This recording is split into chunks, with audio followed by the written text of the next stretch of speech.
ব্যর্থ প্রশাসন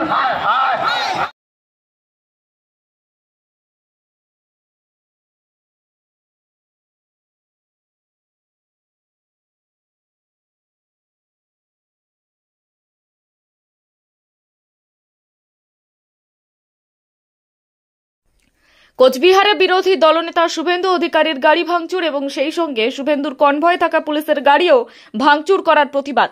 মঙ্গলবার বিকেলে কালিয়াগঞ্জ শহর এবং ব্লক বিজেপির ডাকা প্রতিবাদ মিছিল এবং পথ অবরোধ করে বিক্ষোভ দেখায় বিবেকানন্দ মোড়ে।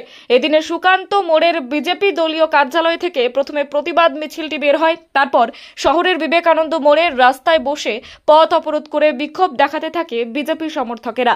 এদিন এই কর্মসূচিতে উপস্থিত ছিলেন জেলা তপশিলি সভাপতি তারেণীকান্ত রায়, এছাড়াও জেলা সম্পাদক গৌতম বিশ্বাস, রাজ্য মহিলা নেত্রী ষষ্ঠী জয়সওয়াল, শহর মণ্ডল সভাপতি অপূর্ব রায়, বিজেপি কাউন্সিলর গৌরাঙ্গ দাস, কমল সরকার সহ প্রমুখ।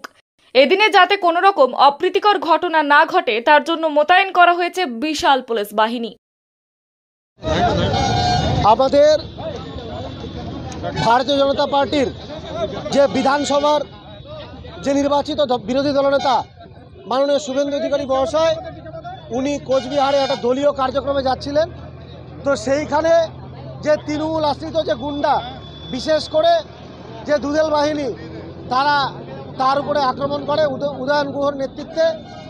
তো পদমর্যাদায় যিনি বিরোধী দলনেতা তার গুরুত্ব মুখ্যমন্ত্রীর সমান।